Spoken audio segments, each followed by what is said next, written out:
Hello, everyone, and welcome to Cinema Lives, episode 5. We've been doing this for 5 weeks straight now, and I'm proud of that.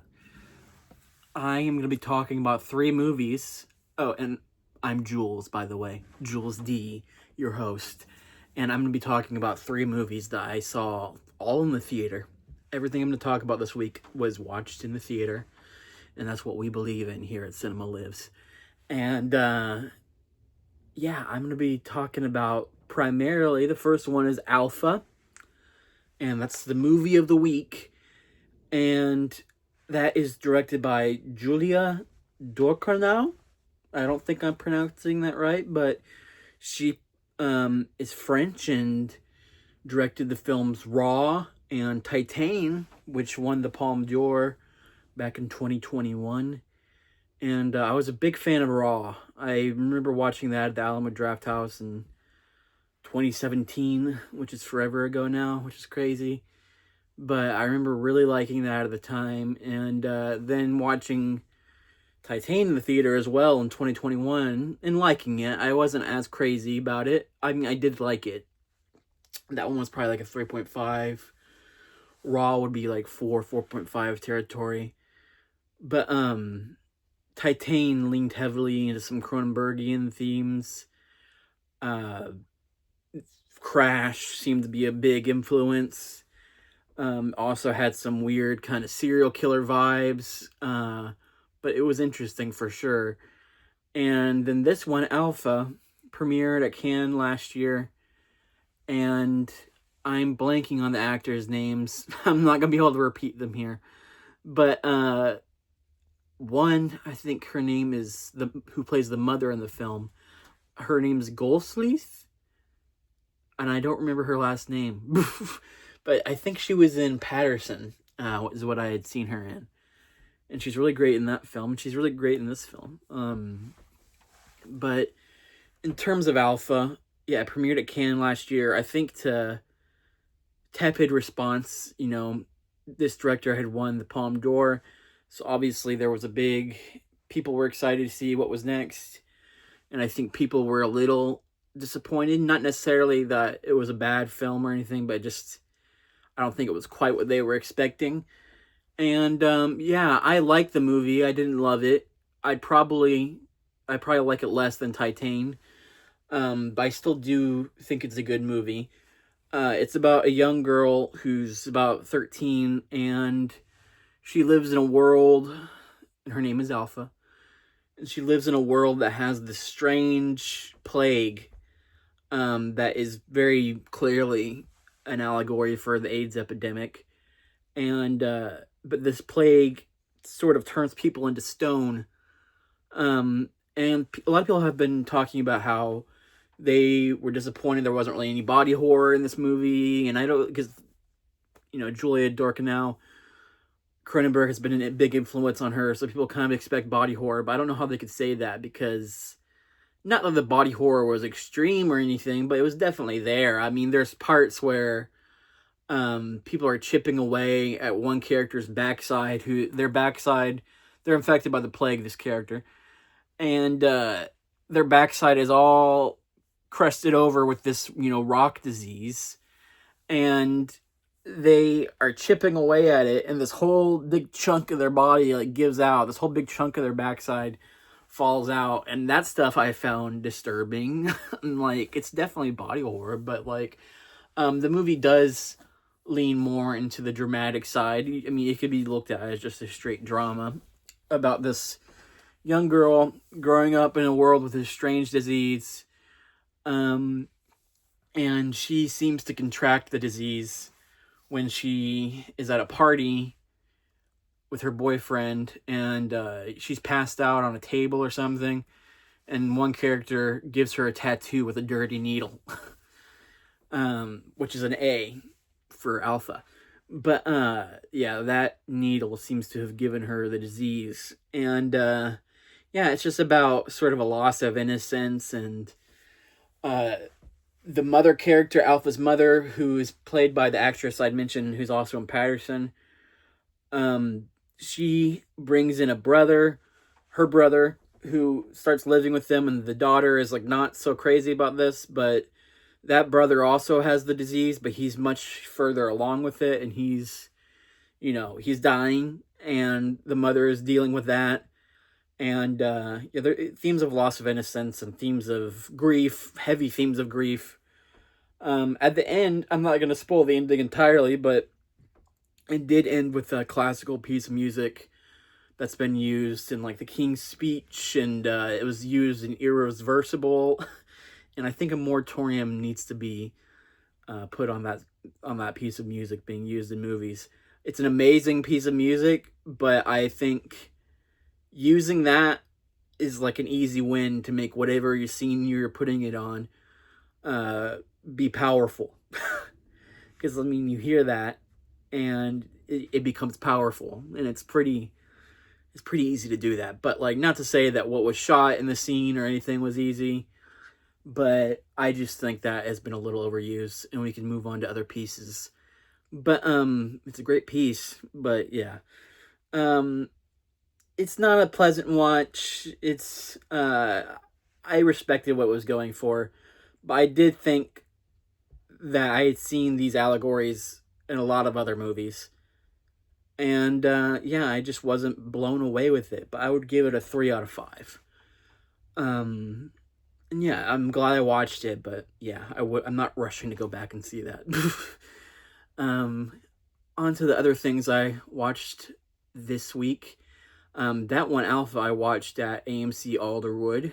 I'm in Seattle, in the Seattle area, so I'm kind of highlighting some of the Seattle area theaters.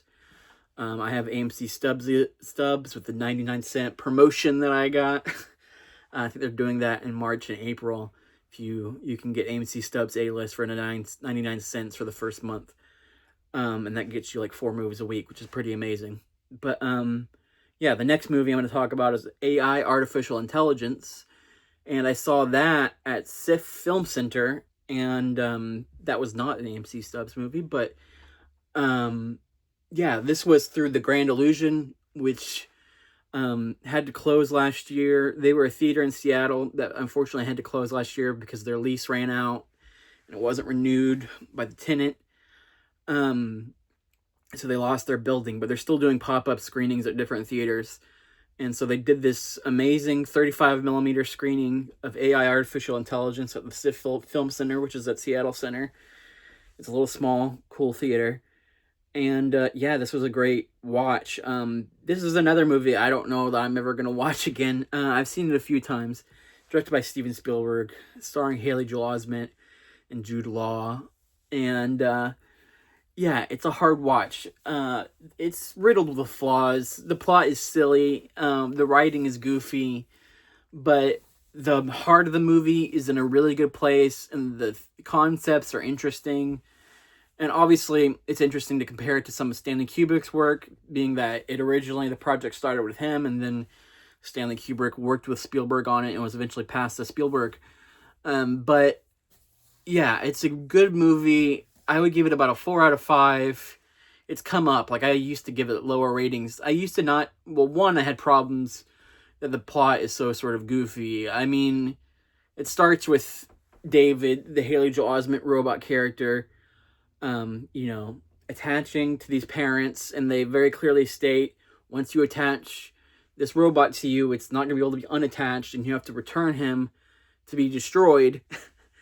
And, but the mother, well, this is where it starts getting goofy, but, the dad, who it was his whole idea to do this in the first place, but he starts thinking that David's dangerous because David's been influenced by their son, unknowing to them, to do things that they think are bad. First, he cuts off the mother's hair, and she wakes up with scissors in her face. So they think that he's a homicidal maniac who is trying to stab them. And then there's an incident where one of the kids at a birthday party tries to cut David to see if he has pain sensors. And then he does, obviously, and because he's made to be completely real.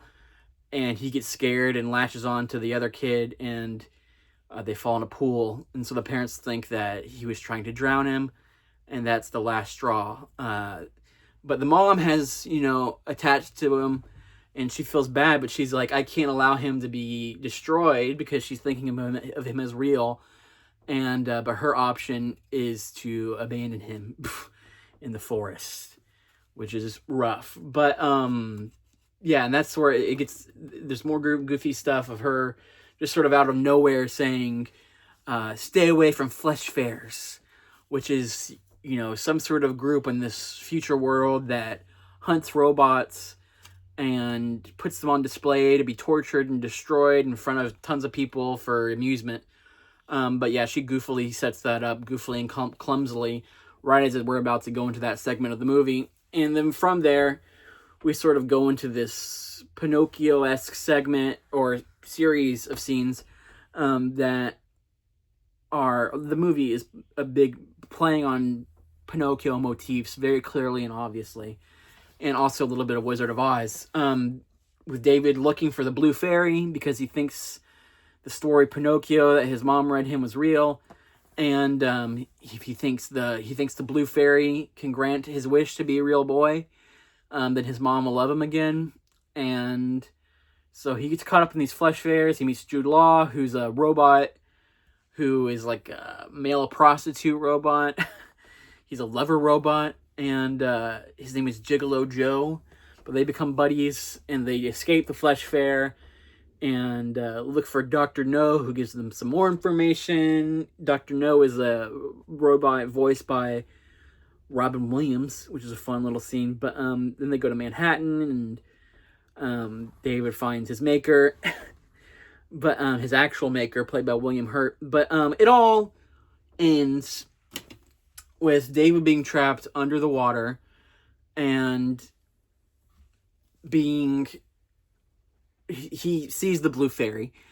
He finds the Blue Fairy submerged in Coney Island, which is completely underwater because, New York has been destroyed and submerged through, because of climate change happening over periods of time.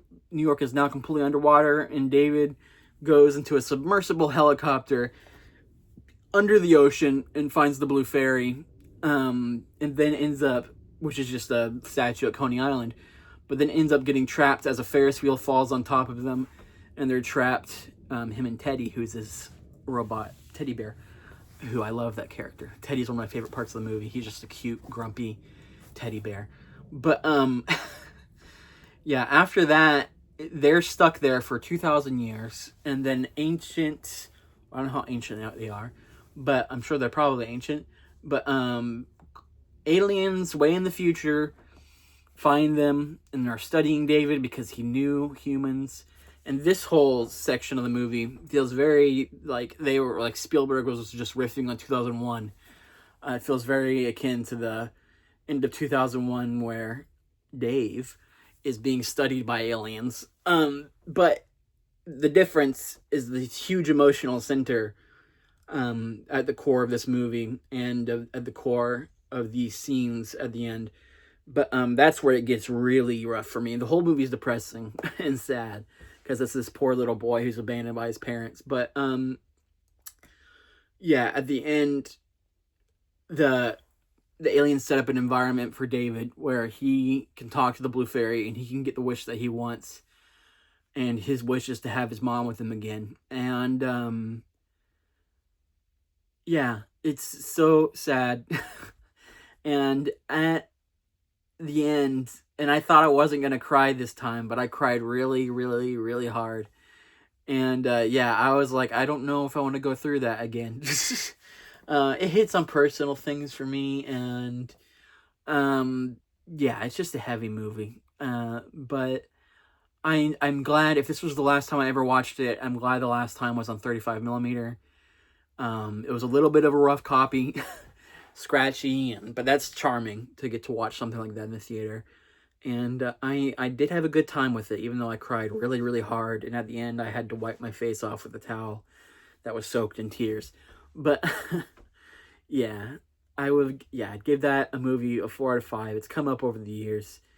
At first, I didn't like it just because I thought it was so sad and I couldn't handle it. Then I didn't like it. Well, I liked it more, but like, I was having issues with the plot. And all of that stuff is still issues, but at the core of the movie is a beautiful story and interesting themes, things that are relevant today, obviously. And it's good. It's a 4 out of 5. Good job, Steven Spielberg. I've been watching some of his movies, rewatching some of his movies, and some for the first time. I watched West Side Story a few weeks ago for the first time. But yeah, prepping for Disclosure Day, which is coming out later this year, which should be interesting. But yeah, the last movie I'm going to talk about is Forbidden Fruits, which I saw at Regal Meridian in downtown Seattle, and went with some friends to go see that, and that was really fun to get to see something with them. It's always fun to see stuff with friends, of course. Yeah, this movie was released this year. I think it premiered at South by Southwest, if I'm not mistaken. It's released by Shudder and IFC, and I liked it. It was based on a play. I saw that in the end credits. But yeah, it's sort of Mean Girls meets The Crafts meets Practical Magic. A little bit of Love Witch vibes in there, slightly. But yeah, it's about this group of girls in a mall who have their own store, but their store is sort of this coven that they run. And yeah, it all takes place in the Dallas area, and it's very lots of great fashion. And it's I would say it's been called a horror film, but it's more just a comedy. As these girls just sort of like bring in a new person into their coven, and things start going wrong from that end.